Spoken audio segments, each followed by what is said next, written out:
हाँ जी, good evening everyone. नमस्कार, स्वागत, वंदन, अभिनंदन आप सभी का आज के इस सेशन में। Good evening everyone, I hope you people are doing good. ठीक हो, मस्त हो और बेहतरीन हो।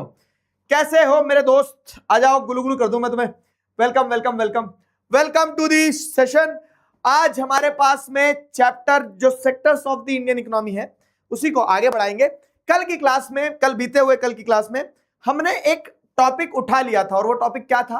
हमने जो एक टॉपिक उठा लिया था वो टॉपिक ये था कि भाई साहब, टर्शरी सेक्टर में इतना राइज क्यों है? Why there is rise in the tertiary sector? आप में से कितने लोगों ने आंसर लिख के आए हो? आ जाओ।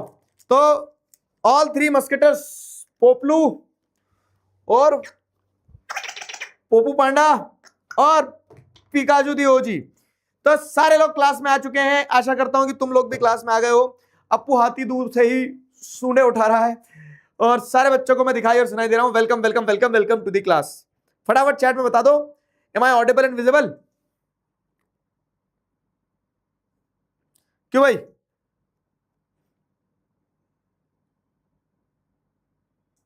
बताओ, am I audible and visible to you guys?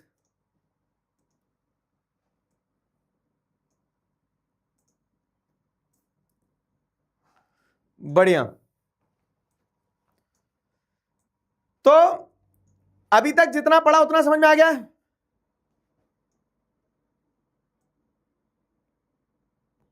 App में क्या ग्लिच हो रहा है? सब सही चल रहा है? अप्पू हाथी से भी मिलवा दो सर। ये लो, अप्पू हाथी से मिल दो। अप्पू हाथी in the house. Fine fine fine.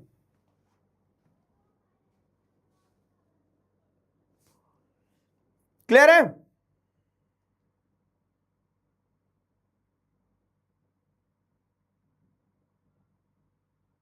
इतना जल्दी सिलेबस मत खत्म करवाओ। अबे कहां जल्दी, अपन ऑलरेडी लेट है। अभी मात्र 5 ही चैप्टर हुए हैं।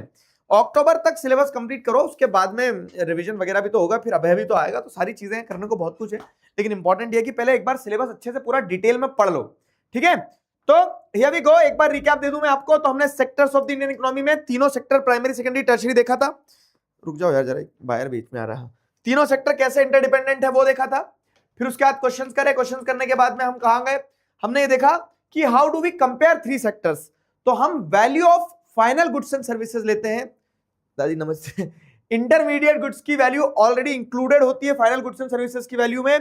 और जब हम the sum of the value of final goods and services of all three sectors within the country during a year निकालते हैं, तो उससे हमें मिलती है जीडीपी, ग्रॉस डोमेस्टिक प्रोडक्ट, ठीक है? और इसी जीडीपी को हम क्या कहते हैं? इसी जीडीपी को जैसे अगर आप देखोगे तो इसी जीडीपी से हमें पता चलता है कि कितना प्रोडक्शन हुआ है, कहां क्या हुआ है, वो सारी चीजें, इसी को हम जीडीपी कहते हैं।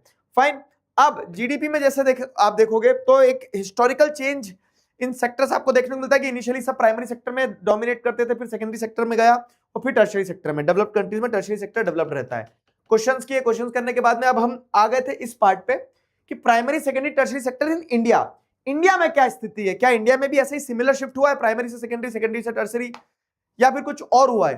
तो हमें यह पता चला डेटा देखने के बाद में कि अगर आप जीडीपी को कंपेयर करोगे 1977-78 की जीडीपी को 2017-18 की जीडीपी से, तो आपको एक पैटर्न देखने को मिलेगा। और वो पैटर्न क्या देखने को मिलता है? आपको एक पैटर्न देखने को मिलता है, और वो पैटर्न क्या है? वो पैटर्न ये रहा कि there is rise in the tertiary sector. Tertiary sector में अचानक से एक बूम देखने को मिलता है आपको। तो टर्शरी सेक्टर में जो राइज है, बूम देखने को मिलता है, वो क्यों देखने को मिलता है टर्शरी सेक्टर में? तो उसके पीछे का कारण क्या है? There is rise in the tertiary sector. बाय? क्योंकि 4 रीजन है कि कुछ बेसिक सर्विसेज होती है जो आपको प्रोवाइड करनी है। सेकंड, एग्रीकल्चर इंडस्ट्री का डेवलपमेंट जो होता है, तो उससे with the development of agriculture industry tertiary sector भी डेवलप होता ही होता है, ठीक है? प्राइमरी और सेकेंडरी के डेवलप होने से टर्शरी होता ही है। कुछ लोगों का जब इनकम ग्रुप बढ़ता है तो people afford more and more services. और चौथा ये था कि emergence of new services over the period of time. लेकिन but not all the services have grown equally well. कुछ जैसे सॉफ्टवेयर वगैरह हो गया, ये तो अच्छे से ग्रो कर गए टर्शरी सेक्टर में, लेकिन जो ऐसी सर्विसेज जैसे स्मॉल शॉपकीपर्स, रिपेयर पर्संस वगैरह, इन्होंने उस लेवल पे क्वांटम ग्रोथ नहीं देखी है। इन्होंने उस लेवल पे क्वांटम ग्रोथ नहीं देखी है। तो ये था पूरी कहानी। बताओ समझ में आया? ये थी पूरी कहानी। क्लियर है? Tell me fast.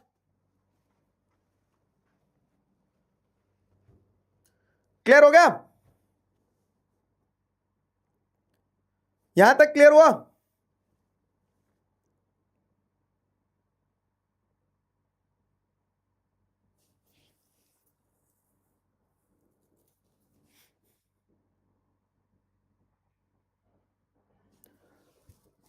यहां तक समझ में आया कि नहीं? बताओ जल्दी।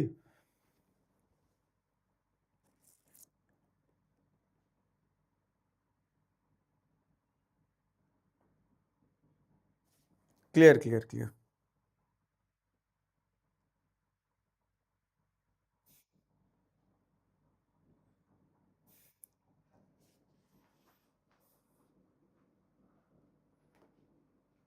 ठीक है।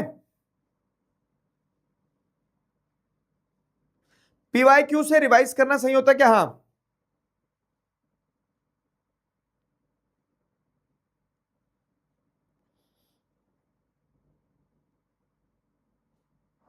यहां तक क्लियर है ना?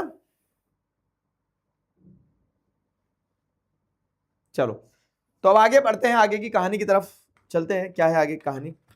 पानी पी लो सब एक बार।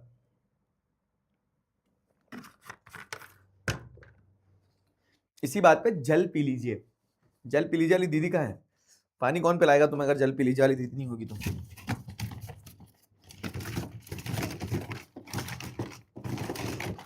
चलो दीदी आपको बुलाया है। चलो दीदी आपको बुलाया है, ठीक है। इसी बात पे जल पी लीजिए दोस्तों, जल पी लीजिए, जल पी लीजिए, जल पी लीजिए, जल। चलो, स्टे हाइड्रेटेड, स्टे हैप्पी। अब मैंने आपको कल एक क्वेश्चन तो बता दिया था। वो एक क्वेश्चन क्या था कि why there is rise in tertiary sector, और why there is rise in tertiary sector मुझे लगता है कि सारे बच्चों को समझ में आ गया है। चारों पॉइंट समझ में आ गए ना, why there is rise in tertiary sector. अब बात करते हैं किस चीज की? अब बात करते हैं अपन किस चीज की? अब हम बात करेंगे कि where are most of the people employed. Again आ जाओ ग्राफ पे, ग्राफ पे आ जाओ। ग्राफ से ज्यादा समझ में आएगा, है ना? अभी पढ़ा नहीं रहा हूं कुछ अभी। जैसे अगर हम देखें share of sectors in GVA, gross value added, जो मैंने तुम्हें पिछली क्लासेस में बताया था ना कि हर सेक्टर में कितना कंट्रीब्यूशन, हर सेक्टर का कितना कंट्रीब्यूशन रहा जीडीपी में। जीडीपी क्या है? ये जीडीपी है, देखो दिस इज, कलर नहीं चल रहा और तो से क्या हो गया? ये जीडीपी है आपकी। इसी तो बड़ा पेन चल रहा है, बड़ा पेन। 3 नंबर करता हूं इसको, तो 3 नंबर हो जाए मेरे भाई। हाँ, 3 नंबर इज गुड। तो ये जीडीपी है total, sum of the final goods and services of all the 3 sectors within the country during a year will give you the GDP. This is GDP. और GVA क्या है? तो GVA is the contribution of each sector in the GDP. Gross value added of primary sector ये रहा, gross value added of secondary sector ये रहा, gross value added of tertiary sector ये रहा। समझ गए ना? अब इजी हो गया। तो अब मुझे यहां पे आपको एक डेटा दिखाना है कि 1977 और 78 में क्या सिनेरियो था कि जो टोटल जीडीपी थी उसमें जीवीए क्या था, ग्रॉस वैल्यू एडेड क्या था, कि primary sector was the biggest, around 50% contribution GDP में प्राइमरी सेक्टर का था। GVA of primary sector was the highest. फिर टर्शियरी सेक्टर सेकंड नंबर पे था और सेकेंडरी सेक्टर थर्ड नंबर पे था। लेकिन यही डाउन द लाइन 40 इयर्स, 40 सालों बाद क्या हो रहा है कि आज पूरी जीडीपी में जो सबसे हाईएस्ट कंट्रीब्यूशन है, वैल्यू एडिशन है, वो किसका है? टर्शियरी सेक्टर का है। फिर सेकंड नंबर पे सेकेंडरी सेक्टर है, और प्राइमरी सेक्टर जो पहले सबसे ज्यादा कंट्रीब्यूट करता था वो सबसे कम कंट्रीब्यूट कर रहा है। ओ, प्राइमरी सेक्टर हार गया, है ना? तो अब क्या देखने को मिल रहा है आपको? ये तो अपन ने देख लिया कि why there is increase in the tertiary sector, या फिर why there is rise in the tertiary sector. तो देयर आर रीजंस 1 2 3 4। समझ में आया यहां तक? जल्दी बोलो यस और नो। क्लियर है? यहां तक तो क्लियर है ना? बताओ।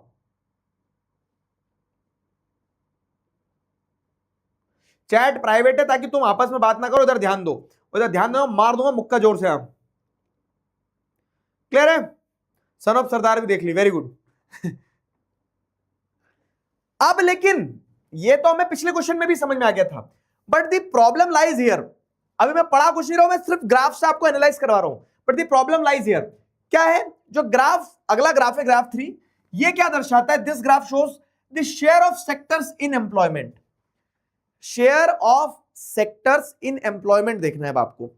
क्या है कि जो अगर मान लो आपके देश में 100 लोग काम कर रहे हैं, रमेश, सुरेश, राकेश, किशन, गोपाल, सारे लोग 100 लोग हैं, ठीक है, तो 100% लोग अगर काम कर रहे हैं आपके देश में, तो पहले क्या था पता है?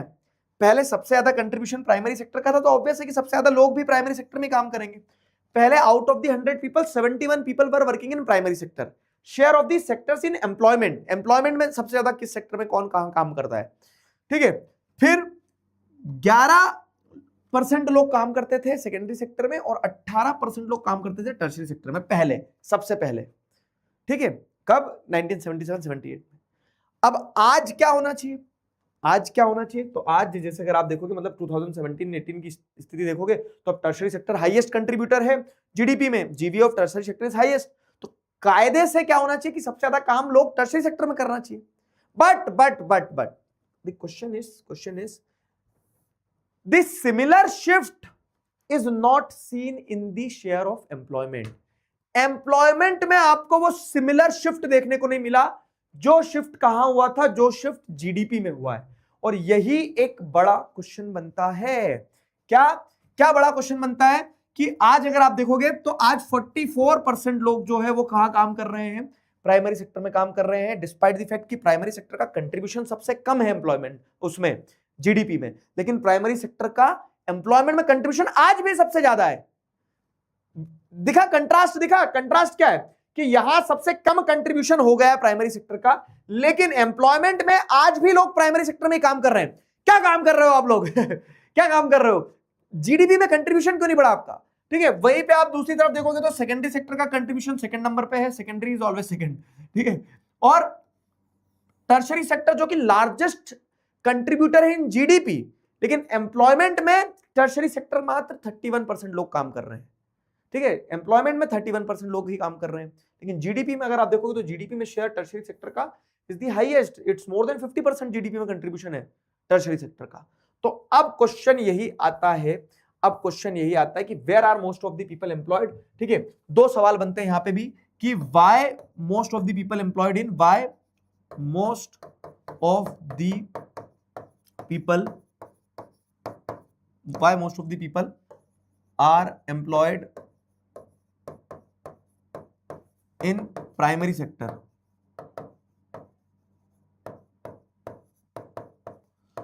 क्यों बहुत सारे लोग आज भी प्राइमरी सेक्टर में ही काम कर रहे हैं? समझ गए?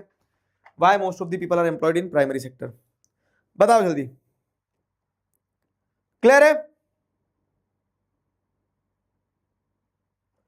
Tell me fast. Why still most of the people are employed in primary sector? Question समझ में आया? क्वेश्चन समझना था।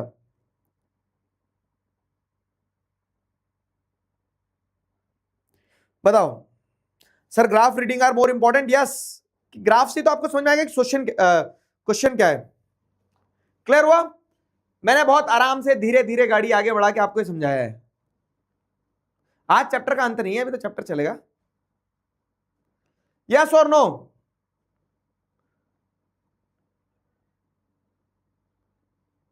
माइनिंग प्राइमरी में आता है, यस। अबे आंसर नहीं देना, तुम तो यस और नो बता दो बस। कुछ समझदार बच्चे लिखेंगे सर क्योंकि वहां पे है ना जॉब कम होती। अबे मैं पूछ रहा हूं क्वेश्चन समझ में आया कि नहीं? आंसर तो मैं समझाऊंगा तुम्हें पहले ये बताना तुम्हें क्वेश्चन समझ में आया कि नहीं। क्या है question? Question is very simple कि why most of the people are employed in primary sector despite the fact कि जीडीपी में कंट्रीब्यूशन ऑफ प्राइमरी सेक्टर का कम हो गया है। या फिर उसको उल्टा करके पूछ दूं कि टर्शरी सेक्टर का कंट्रीब्यूशन जीडीपी में सबसे ज्यादा है, लेकिन टर्शरी सेक्टर का कंट्रीब्यूशन ज्यादा होने के बावजूद भी एम्प्लॉयमेंट कम क्यों है टर्शरी सेक्टर में when compared with the primary और सेकेंडरी सेक्टर, है ना। ठीक है, चलो तो अब जवाब पे आते हैं अपन, है ना। तो graph 2 represent the percentage share of the 3 sectors in GVA, है ना, gross value added in GDP. अगर आप देखोगे तीनों सेक्टर्स का बता रहा है वो contribution, graph 2। Now you can directly see the changing importance of sectors over the 40 years. 40 years के ऊपर आपको changing contribution of sectors clearly यहां देखने को मिल रहा है कि पहले प्राइमरी का ज्यादा कंट्रीब्यूशन होता था जीडीपी में, आज टर्शियरी का ज्यादा कंट्रीब्यूशन है, ठीक है। तो a remarkable fact about India is that while there has been change in the share of three sectors in GVA, a similar shift has not taken place in employment. This is the question कि आपको gross value addition में, मतलब total GDP में sector wise share तो change होता देखने को मिला है, लेकिन वो similar shift is not taken place in employment में, लेकिन वैसा सिमिलर शिफ्ट नहीं हुआ है एम्प्लॉयमेंट में वैसा सिमिलर शिफ्ट नहीं हुआ है। तो graph 3 shows the share of employment and in the three sectors in 1977 or 78 and 2017-18. The primary sector continues to be the largest employer even now. Primary sector largest employer है आज भी, ठीक है। लेकिन जैसे अगर आपको देखने मिलता है कि एम्प्लॉयमेंट में कंट्रीब्यूशन जो है एम्प्लॉयमेंट का जीडीपी में वो लार्जेस्ट नहीं है, लेकिन एम्प्लॉयमेंट आज भी लार्जेस्ट है ना। तो ऐसा क्या हुआ कि प्रोडक्शन कम होता चलेगा लेकिन लोग कम नहीं हुए, लोग अभी भी उतने काम कर रहे हैं। मतलब 71 से नो डाउट 44 आया है, लेकिन स्टिल लार्जेस्ट कंट्रीब्यूटर है ना, वो लार्जेस्ट कंट्रीब्यूटर इन एम्प्लॉयमेंट है, जो यहाँ पे ग्राफ मैंने आपको क्वेश्चन के फॉर्म में समझाया है, ठीक है। तो सवाल यही बन रहा है कि why didn't a similar shift out of primary sector happen in case of employment? It is because not enough jobs were created in the secondary and tertiary sector. ये रहा आपका आंसर, ठीक है, ये रहा आपका आंसर कि वो सिमिलर शिफ्ट क्यों नहीं हुआ। आंसर टू द क्वेश्चन, लोग सेकेंडरी और टर्शरी सेक्टर में काम करने क्यों नहीं गए। जब जीडीपी में कंट्रीब्यूशन सेकेंडरी और टर्शरी सेक्टर का बढ़ा तो लोगों को काम करने भी जाना चाहिए था। आई रिपीट वंस अगेन कि यहां आपको देखने को मिल रहा है कि जीडीपी का कंट्रीब्यूशन, जीडीपी में जो कंट्रीब्यूशन है वो सेकेंडरी और टर्शरी सेक्टर का बढ़ा, लेकिन एम्प्लॉयमेंट में आज भी प्राइमरी सेक्टर में ही लोग काम कर रहे हैं। तो प्राइमरी सेक्टर में क्यों काम कर रहे हैं पहली चीज, और दूसरी चीज सेकेंडरी और टर्शरी सेक्टर में क्यों नहीं कर रहे हैं, उनमें भी तो बढ़ना चाहिए था काम कंट्रीब्यूशन। तो सेकेंडरी और टर्शरी सेक्टर में क्यों नहीं कर रहे हैं काम, क्योंकि वहां काम ही नहीं बढ़ा। तो it is because not enough jobs were created, ठीक है। इनफ जॉब्स क्रिएट ही नहीं हुई तो कहां से जाएंगे, समझे। इनफ जॉब्स क्रिएट ही नहीं हुई है तो कहां से जाएंगे लोग। जैसे फॉर एग्जांपल मैं बोल रहा हूं कि तुम कलेक्टर क्यों नहीं बने, अरे तुमने पढ़ाई नहीं करी तो तुम कलेक्टर कहां से बन जाओगे, समझे, वैसे वाली कहानी हो गई है। तो क्यों जॉब्स जनरेट नहीं हुई, तो उसके पीछे का रीजन है क्यों जॉब्स क्रिएट नहीं हुई, क्योंकि enough jobs were not created, समझे। यस और नो, बताओ।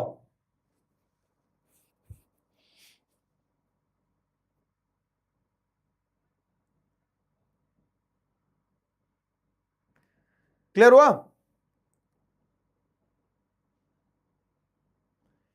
Tell me fast.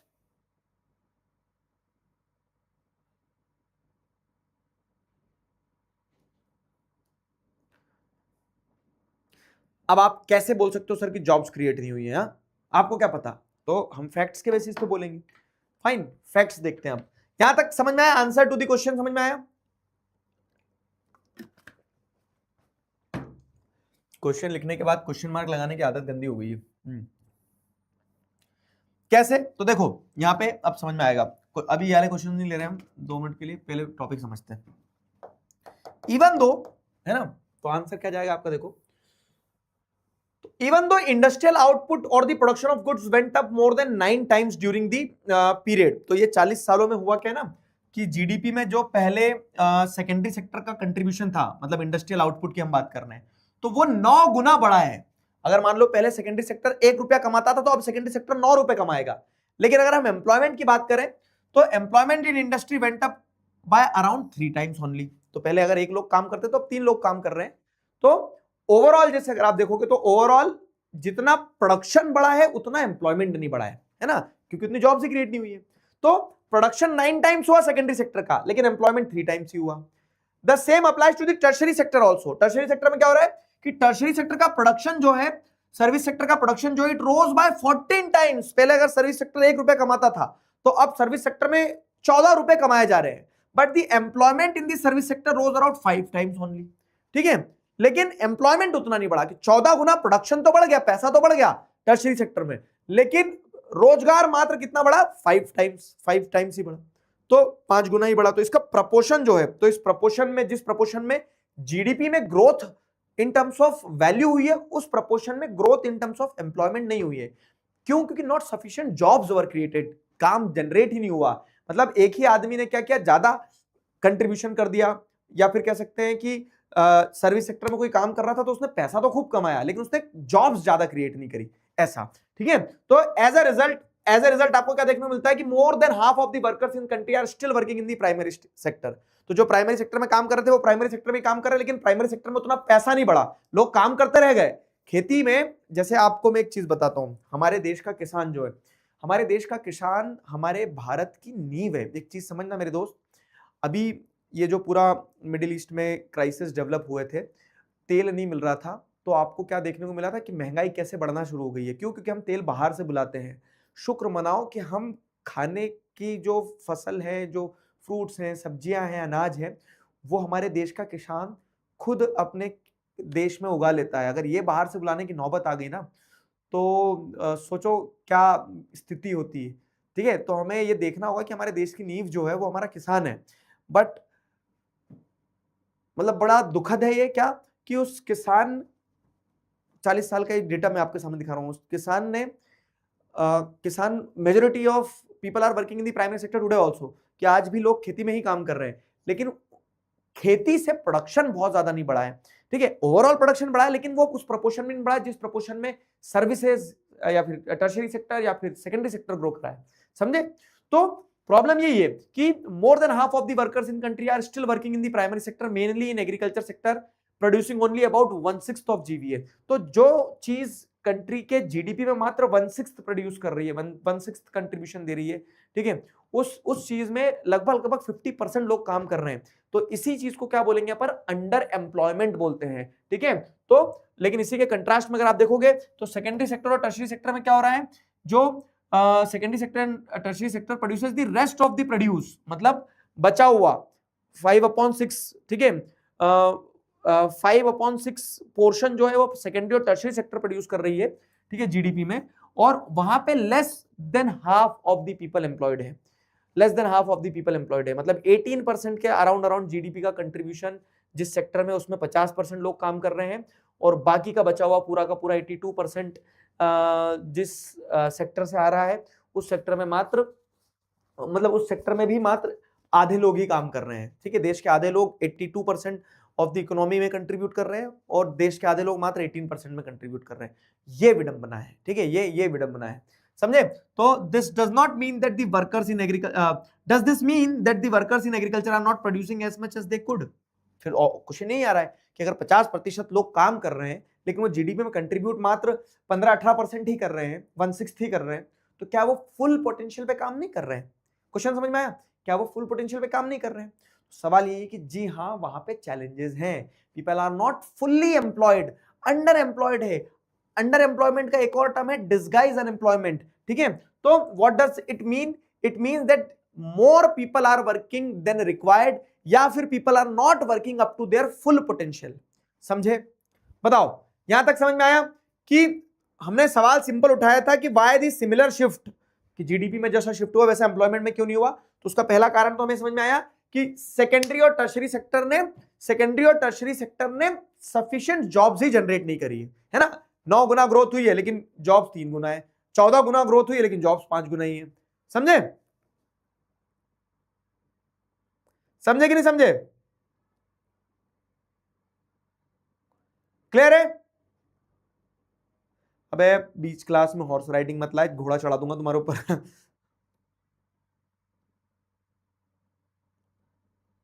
जल्दी से मुझे एक बार चैट में बताओ, क्लैरिटी है या नहीं है? कहां समझ नहीं आएगा जो बच्चे नो लिख रहे हैं?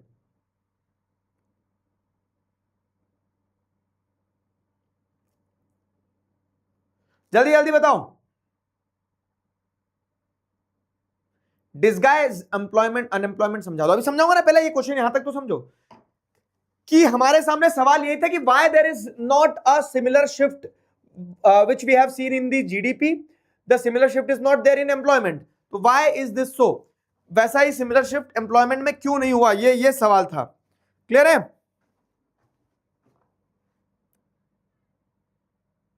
फाइन।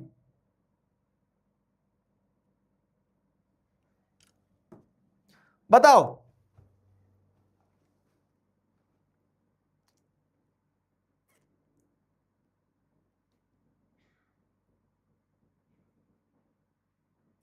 बताओ बताओ बताओ।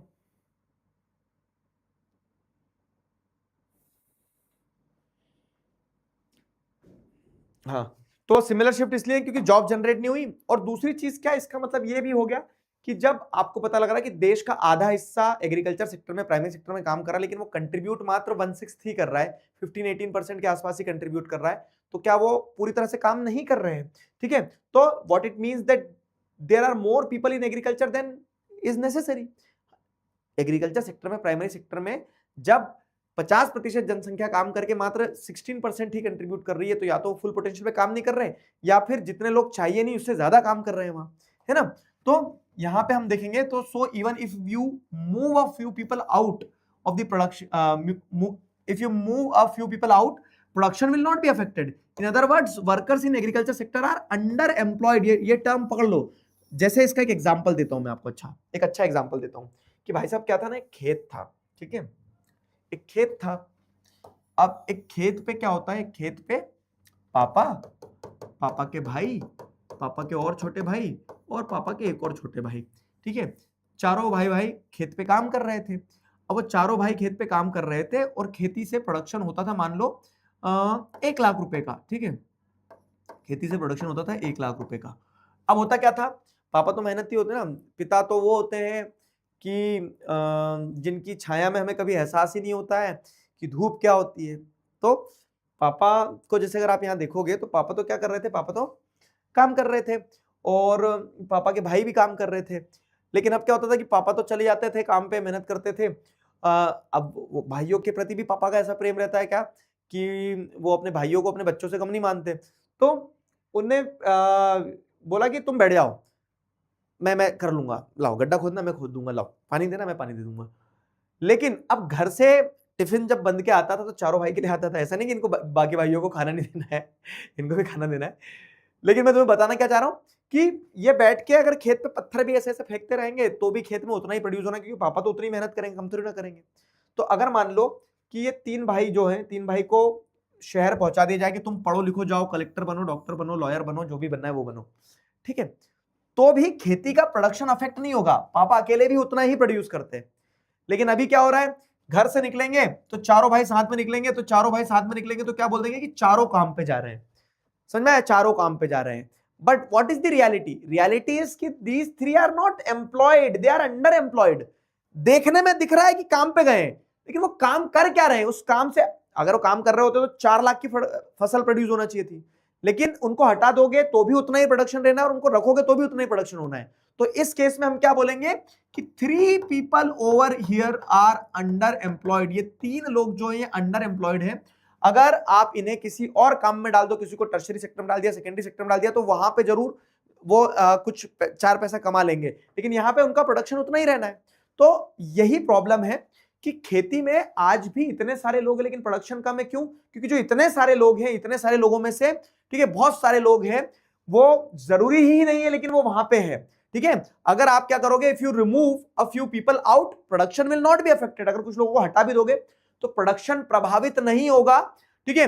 वर्कर्स जो एग्रीकल्चर सेक्टर में क्या है, अंडर एम्प्लॉयड है, तो उन्हें अगर आप वहां से हटाओगे तो भी प्रोडक्शन उतना ही रहना। तो वो अंडर एम्प्लॉयमेंट वाला टर्म जो है, क्या वो अंडर एम्प्लॉयमेंट वाला टर्म आपको समझ में आया? बताओ। पापा is Superman, yes papa is Superman, ये तो है, स्वाभाविक है। इनफैक्ट मैं आज आपको एक पोम भी सुनाऊंगा, फादर्स डे के हिसाब से मैं कुछ लिख रहा था तो है मेरे पास, सुनना चाहोगे? मतलब आपने देखा होगा ना क्या कि जैसे आपकी कोई गर्लफ्रेंड है तो उसकी लव लैंग्वेज बड़ी वोकल होती है कि वो आपको आप पे हक जताएगी। आपके जैसे आपका दोस्त है तो आपके दोस्त की लव लैंग्वेज अलग होगी कि वो बोलेगा अरे यार है मेरा जिगरा है, ठीक है। आपकी मम्मी की लव लैंग्वेज अलग होती है, मम्मी तैयार करेगी, आपको खाना खिलाएगी, आपसे लाड़ लड़ाएगी, आपसे प्यार करेगी। दादा दादी की लव लैंग्वेज होती है, ठीक है, सबकी अपनी अपनी एक लव लैंग्वेज होती है, लेकिन पता है आपको पापा की लव लैंग्वेज क्या है? पापा लोग जो होते हैं ना वो बहुत वोकल नहीं होते, उनका सीधा ऐसा है कि जा तू कर ले, मैं देख लूंगा, पैसे की जरूरत हो तो बताना, किसी बात की चिंता मत करना। यही उनकी लव लैंग्वेज है। बस इस तरीके से प्यार दर्शा दिया, जता दिया, प्यार जता दिया, है कि नहीं? और तुम जैसे कभी अभी क्या होगा ना, तुम जब स्कूल में से बाहर निकलोगे, कॉलेज वाले जाओगे, जब तुम तब और थोड़ा फील करोगे कि वो तुमसे पूछेंगे नहीं कि पैसे चाहिए, वो तुम्हारे जेब में रख देंगे पैसे, निकल ले। वो लव लैंग्वेज होती है, समझ में आया?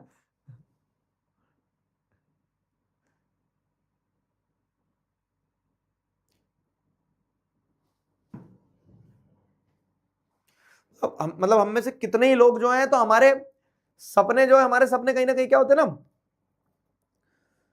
उस बेस पे टिके हुए रहते हैं कि किसी ने अपने सपनों को दबा दिया है, क्योंकि उन्हें आपके सपने पूरे करने हैं, और वो नाम होता है पिता। अभी मैं ये वाला टॉपिक पढ़ा दूं, फिर तुम्हें सुनाऊंगा मैंने क्या लिखा है, ठीक है? चलो, अंडर एम्प्लॉयड है, यहां तक समझ में आ गया? जल्दी बताओ, बताओ।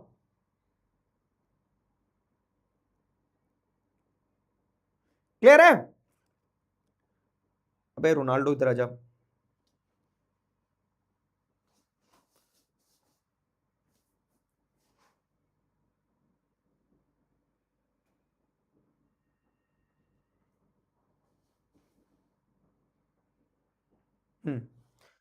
अंडर एम्प्लॉयमेंट को ही डिस्गाइज अनएम्प्लॉयमेंट बोलते हैं, ठीक है? अंडर एम्प्लॉयमेंट को ही डिस्गाइज अनएम्प्लॉयमेंट बोलते हैं। जो मैंने तुम्हें अभी कहानी बताई थी ना, ये पापा और पापा के भाइयों की, वैसी कहानी कुछ यहाँ पे बताई गई है लक्ष्मी दीदी की। तो जैसे क्या है, यहाँ पे बताया गया है कि for instance take the case of small farmer Lakshmi owning about 2 hectares of unirrigated land dependent only on rain and growing crops like jowar and अरहर। तो लक्ष्मी की 2 एकड़ की जमीन है, ठीक है? लक्ष्मी दीदी नमस्ते, पैर नहीं है लक्ष्मी दीदी, क्या पढ़ो, ठीक है? लक्ष्मी दीदी नमस्ते। तो अब लक्ष्मी के पास 2 हेक्टर जमीन है, लक्ष्मी अनइरिगेटेड लैंड है, तो उस पर रेन फेड क्रॉप जैसे ज्वार अरहर जिसमें कम पानी लगता है वो फसलें ग्रो करती है। All 5 members of her family work in the plot through out the year. Lakshmi की फैमिली में जो 5 मेंबर है, वो 5 member through out the year वो प्लॉट पे काम करते रहते हैं। वो 2 हेक्टर की जमीन पे 5 मेंबर, कोई किसी को पत्थर मार रहा है, कोई लड़ रहा है आपस में, लेकिन गए सब 5 वही खेत पे काम करने गए, ठीक है? They have nowhere else to go for work, कुछ और करने के लिए नहीं है, तो 5 खेत में ही काम करा करते हैं, ठीक है? You will see that everyone is working. तो देखने में तो ये लग रहा है ना, सुबह सुबह कोई पूछेगा कहां गए सब घर वाले, काम पे गए। कहने को और देखने को तो ये लगता है कि everyone is working, none remains idle, कोई भी खाली नहीं बैठा है, ठीक है? But in actual fact their labour effort gets divided. But what is the reality? Reality क्या है? एक्चुअल फैक्ट क्या है? एक्चुअल फैक्ट ये है कि उनका लेबर एफर्ट जो है इट गेट्स डिवाइडेड, ठीक है? दिखने में सारे लोग काम पे गए, काम कर रहे हैं, लेकिन रियलिटी में उनका लेबर एफर्ट डिवाइड हो जाता है। क्यों? क्योंकि वहां 5 लोग की जरूरत नहीं है, 5 लोग जाओगे तो एक भी पूरी तरीके से काम नहीं करेगा, सब थोड़ा थोड़ा। जैसे एक वो है ना कि एक गेहूं की वो है बैग है, उसको उठा के पटकना है, 50 किलो की मैं अकेला उठा के पटक सकता हूं, लेकिन क्या है, अरे अरे अरे अरे 3 लोग और आगे, हाथ लगाओ हाथ लगाओ। अरे भैया तुम अलग दूसरी उठा लो, मैं अकेला उठा के पटक दूंगा, तो 3 लोग पटकेंगे तो 50-50-50 करके हम 150 किलो पटक देंगे, लेकिन नहीं, वो 3 लोग उसमें हाथ लगाएंगे, उसको भी रखेंगे, है ना? तो क्या हुआ यहाँ पे? यहाँ पे हमारी लेबर एफर्ट डिवाइड हो गई ना। इंडिविजुअली वी कैन, मतलब we can put 150 kg of wheat, ठीक है? इंडिविजुअली एक आदमी अपनी बोरियां उठा के पटक सकता था, लेकिन हम तीनों एक को ही हाथ लगा रहे हैं, फिर रख रहे हैं, तो उसमें क्या हुआ कि हमारा लेबर एफर्ट डिवाइड हो गया। ऐसे ही समझना कि खेत में 5 लोग काम कर रहे हैं, 5 लोग की जरूरत नहीं थी, लेकिन अब 5 लोग काम कर रहे हैं, तो एक भी अपनी पूरी पोटेंशियल पे काम नहीं कर रहा, क्योंकि शायद 2 लोग से ही पूरा खेत काम हो जाता, ठीक है? None remains idle, but in actual effort, in actual fact, their labor effort gets divided. ठीक है? Each one is doing some work, but no one is fully employed. हर व्यक्ति कुछ ना कुछ काम कर रहा है, लेकिन कोई भी पूरा काम नहीं कर रहा है। वाह, ठीक है? तो यहां पे आपको क्या देखने को मिल रहा है? This is the situation of under employment. इसी सिचुएशन को अंडर एम्प्लॉयमेंट कहते हैं, और यही एग्रीकल्चर सेक्टर में हो रहा है कि more than required people are engaged, ठीक है? तो इसीलिए देखने को मिल रहा है कि 44% लोग काम कर रहे हैं, लेकिन जीडीपी में कंट्रीब्यूशन 160 है उसका, ठीक है? Where where people are apparently working. Under employment क्या है या फिर डिस्गाइज्ड एम्प्लॉयमेंट क्या है? Where people are apparently working, लोग काम कर रहे हैं, but all of them are made to work less than their potential. और इसको अगर मैं ऐसे डिफाइन करूं कि अंडर एम्प्लॉयमेंट या डिसगाइज्ड एम्प्लॉयमेंट क्या है, कि where a person is seem to be working, दिख रहा है कि काम कर रहा है, बट ही और she is not working up to his or her full potential. वो अपने फुल पोटेंशियल पे काम नहीं कर रहा है, उससे आप और भी काम ले सकते हो, लेकिन आपने क्या करा, उसके लेबर एफर्ट को डिवाइड करवा दिया, है ना।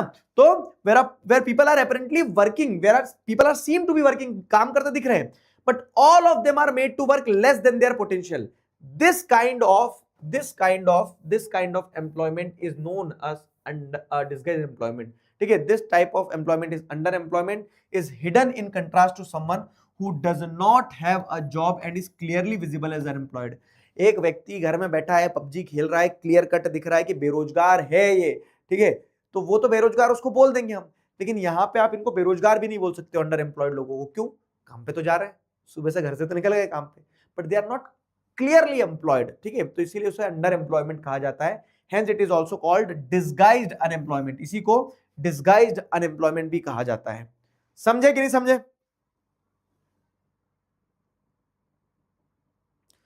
बताओ।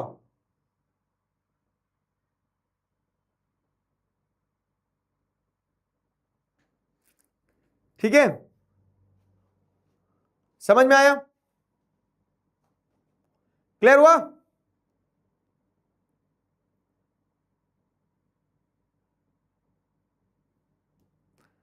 क्लियर है?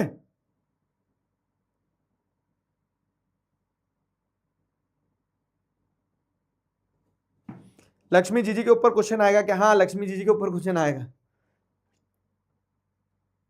क्लियर हुआ? जल्दी बताओ, कोई डाउट?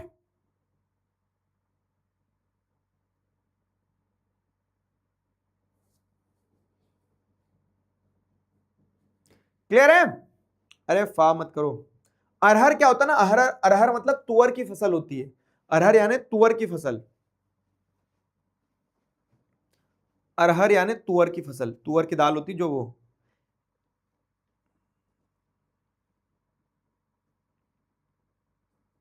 नाइन्थ में भी था ये टॉपिक। क्वेश्चन क्या आएगा, मैं वही तो बता रहा हूं कि जैसे क्वेश्चन बना, चलो एक क्वेश्चन मैं बना के दे रहा हूं तुम्हें, बताओ। क्वेश्चन ये है,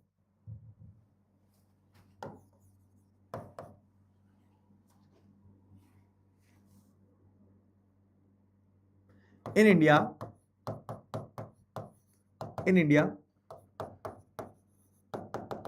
tertiary sector is the in India tertiary sector is the largest, in India tertiary sector is the largest contributor, in India tertiary sector is the largest contributor in GDP, but India में tertiary sector is the largest contributor in GDP, but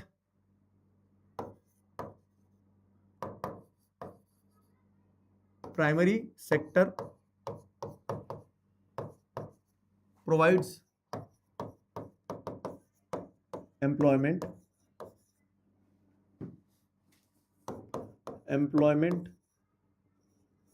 to most of the people, to most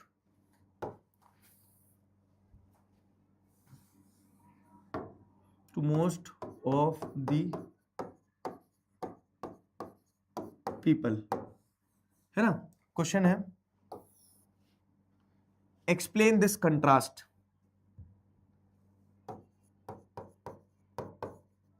explain this contrast.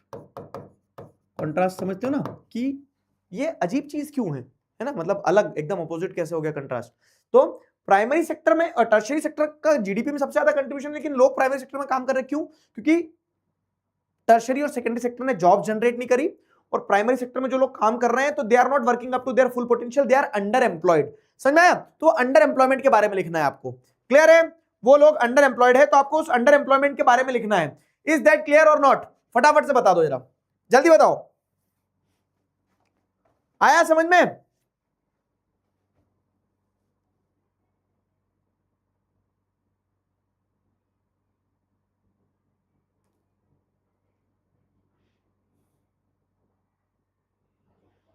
है ना? अरे pome बता दूंगा, पहले ये पढ़ तो लो, आखिरी में बताऊंगा। क्लियर हुआ?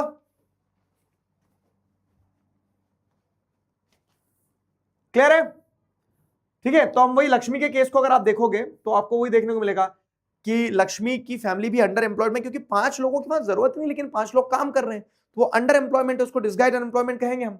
फाइन, अंडर एम्प्लॉयमेंट उसको डिसगाइज्ड अनएम्प्लॉयमेंट कहेंगे। तो नाउ सपोजिंग अ लैंडलॉर्ड, अब अगर आप सपोज करो, now supposing a landlord Sukhram, ठीक है, एक बड़ा लैंडलॉर्ड है जिसका नाम है क्या, now supposing a landlord Sukhram नाम का एक व्यक्ति आता है, comes and hires 1 or 2 members of the family to work on his land।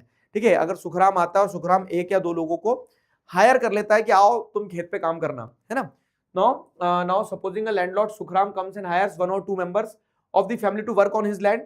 ठीक है, लक्ष्मी's family is now able to earn some extra income through wages। जैसे 5 लोग थे तो 5 लोग में सुखराम आया, सुखराम को काम करने के लोगों की जरूरत थी तो 1-2 लोगों को लेके चले गया काम करवाने के लिए। तो आपको क्या देखने को मिलेगा कि पहले तो सभी लोग उतने में ही काम करके अपना गुजारा कर रहे थे, लेकिन अब 1-2 लोगों को बाहर काम मिल गया तो वो बाहर से 2 पैसा ज्यादा कमा के लाएंगे।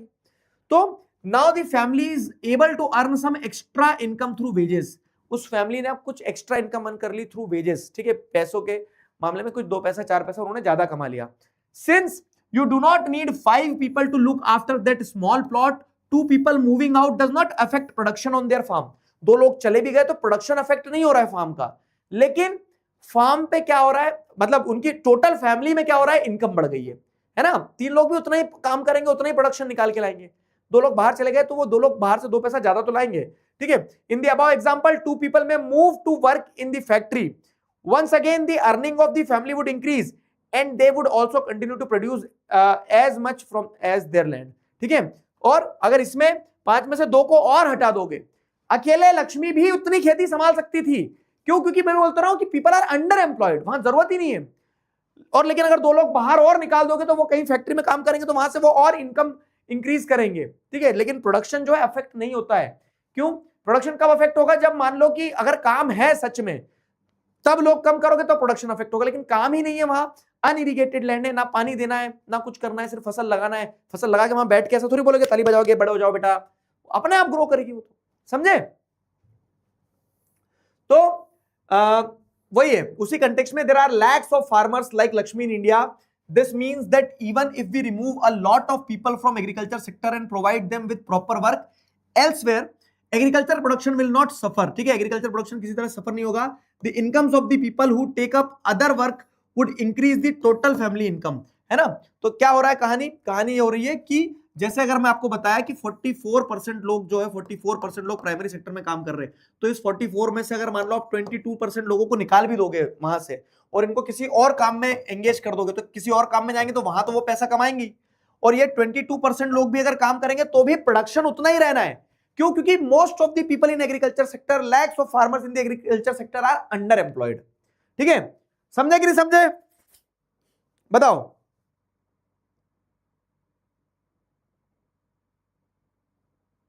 बताओ।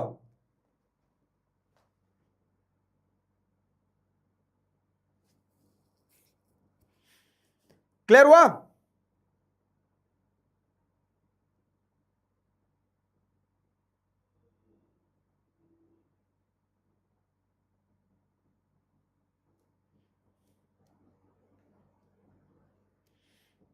क्लियर हुआ?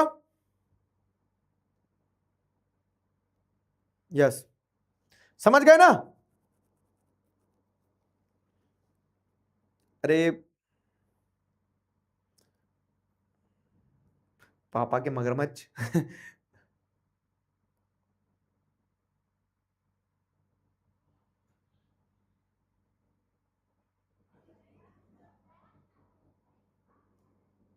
समझे?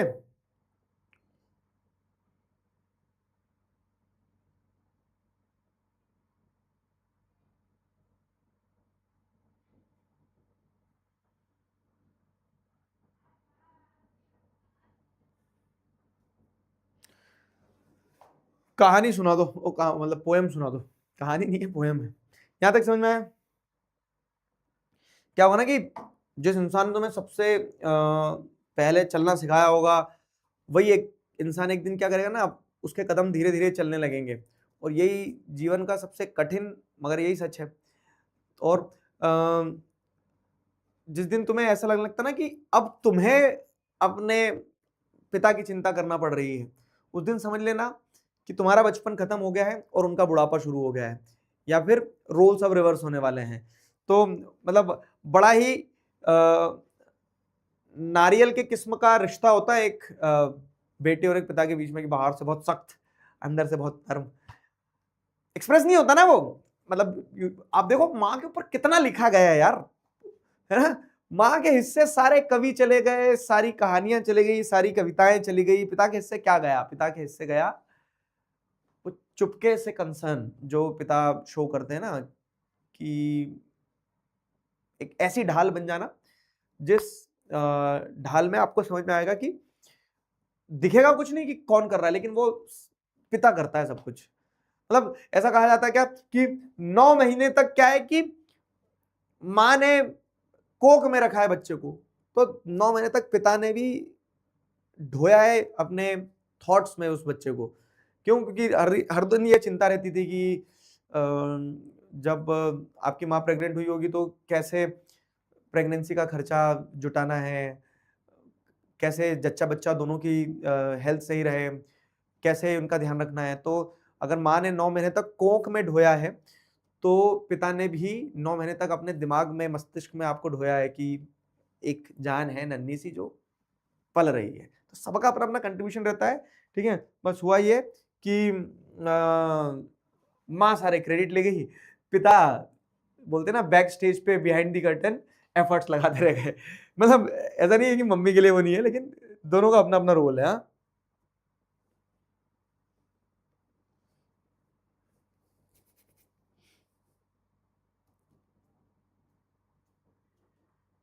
चलो अभी मैं सुनाऊंगा तुम्हें पोम, पहले ये कंप्लीट कर लो। यहां तक समझ में आ गया? जल्दी बताओ। अरहर की दाल मतलब तुअर की दाल।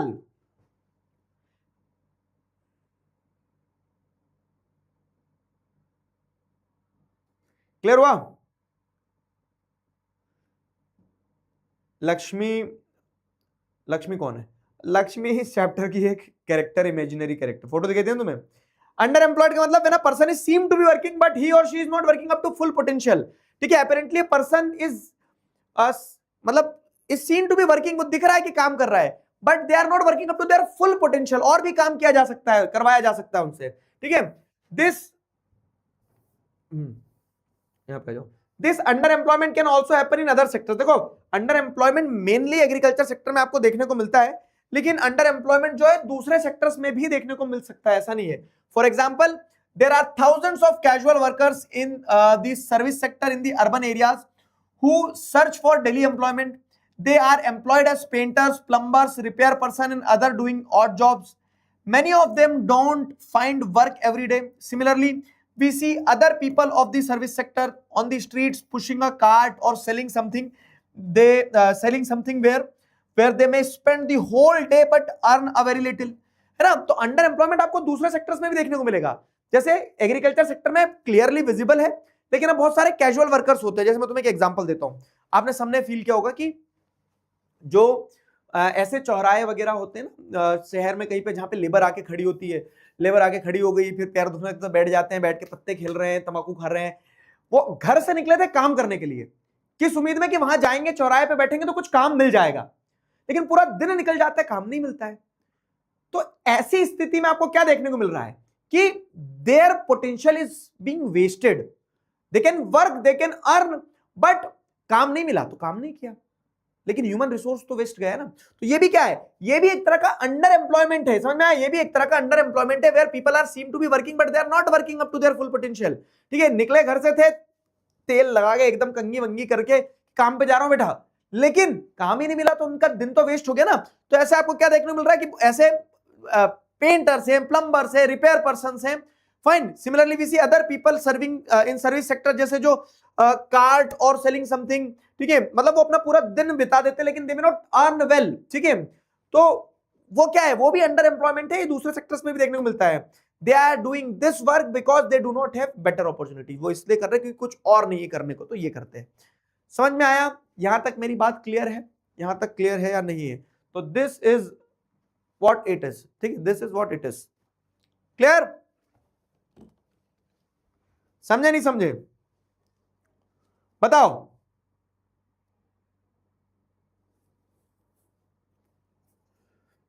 क्लियर हुआ? हमने आज क्या देखा? इस सवाल का जवाब मिला नहीं मिला हमें, और मिलना चाहिए, कि हमने ये देखा कि टर्शरी सेक्टर का कंट्रीब्यूशन जीडीपी में सबसे ज्यादा है, प्राइमरी सेक्टर का कंट्रीब्यूशन जीडीपी में आज सबसे कम है।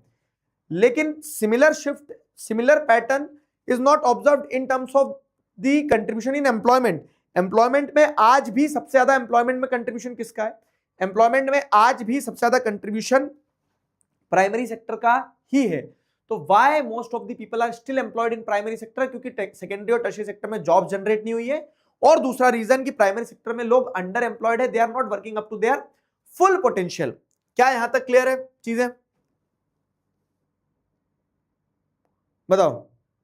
क्लियर कट तरीके से समझ आ गया सर, बहुत बढ़िया, वेरी गुड, है ना? Let's play poll poll now. Okay, let's play poll poll. कल अपन क्या करेंगे? कल अपन ये टॉपिक उठाएंगे, how to create more employment. देखो प्रॉब्लम समझ में आई है कि एम्प्लॉयमेंट नहीं है, प्राइमरी सेक्टर में लोग अंडर एम्प्लॉयड है, उनके लिए जॉब जनरेट करो। तो कैसे जॉब जनरेट हो सकती है, how to create more employment, ये अपन कल पढ़ेंगे, ठीक है? कल का टॉपिक है कि how to create more employment. Fine, how to create more employment अपन कल पढ़ेंगे, लेकिन उससे पहले अपन एक बार ये तो देख ले, ये 2-3 क्वेश्चन। आ जाओ। कल का मतलब क्या होता है? कल का मतलब होता है मंडे। अब अपनी अगली क्लास मंडे होगी ना। अगर इस बीच में हुआ तो, अगर कहीं मुझे स्कोप मिला तो मैं बीच में घुस तो जाऊंगा, ये तो तुम जानते ही हो, यू नो मी बेटर, ठीक है? You know me better. समझ गए? पोम सुनाओ। अरे सुना दूंगा, इधर पढ़ ले, पहले एक क्वेश्चन तो ले ले 4। Which one of the following sector has the maximum share in the gross domestic product, GDP of India? GDP of India में किस सेक्टर का मैक्सिमम प्रोडक्शन है? एंड हियर वी गो गो गो, ये आज के कंटेक्स्ट में पूछ रहा हूं मैं। जीडीपी ऑफ इंडिया में किस उसका सबसे ज्यादा मैक्सिमम कंट्रीब्यूशन है? बताओ।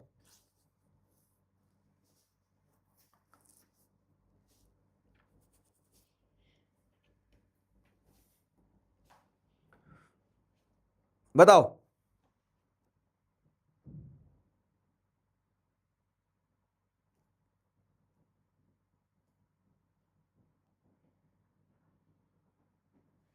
सी इज द राइट आंसर है, वेरी ऑब्वियस, सीधा सा और आंसर है टर्शरी सेक्टर, ठीक है? तो टर्शरी सेक्टर लार्जेस्ट कंट्रीब्यूटर है in GDP. Which one of the following sector contribute highest in GDP of India? 2023 में भी सेम क्वेश्चन पूछा गया, राइट आंसर टर्शरी सेक्टर ही है इसका, ठीक है? Describe the growing importance of tertiary sector in Indian economy. 4 points मैंने आपको बताए थे, ठीक है? 4 पॉइंट्स जो बताए थे,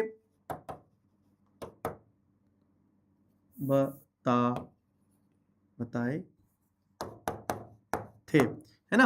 होमवर्क में भी दिए थे।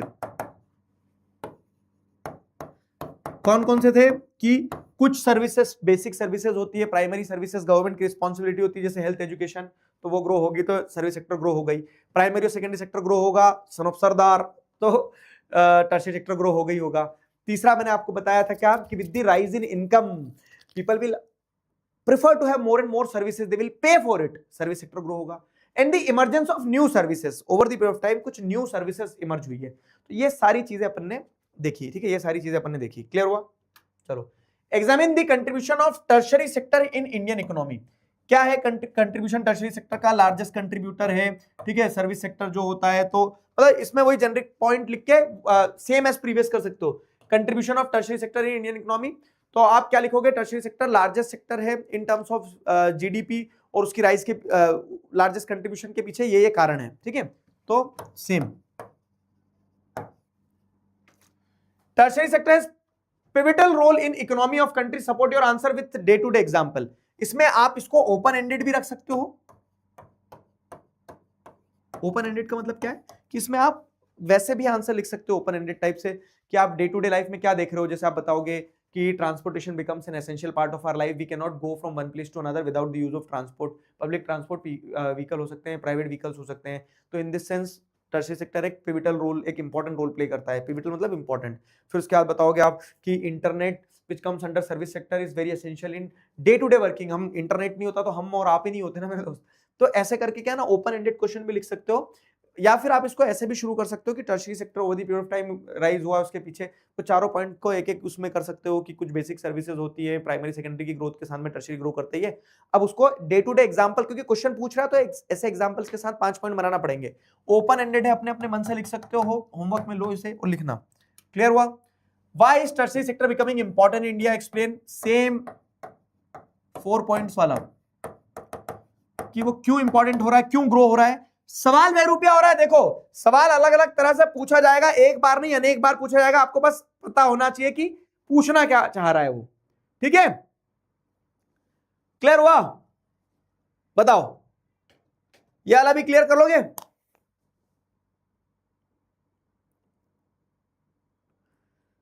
आया समझ में? तो देखो एक चीज बताता हूं मैं तुम्हें, हमने अभी तक क्या देखा? अभी तक हमने रिकैप ले लो एक थोड़ा सा, कि अभी तक हमने प्रोडक्शन के बेसिस पे, प्रोडक्शन के बेसिस पे 3 सेक्टर्स देखे, है ना? प्रोडक्शन के बेसिस पे 3 सेक्टर्स देखे, प्राइमरी सेकेंडरी टर्शियरी, उनका कंपैरिजन देखा।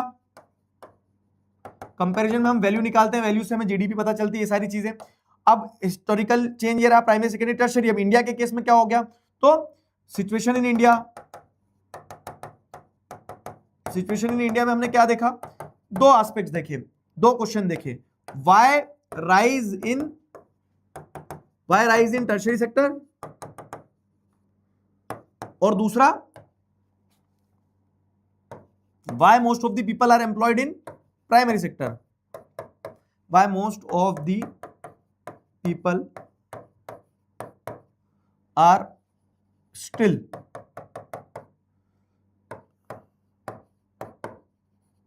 Employed in primary sector.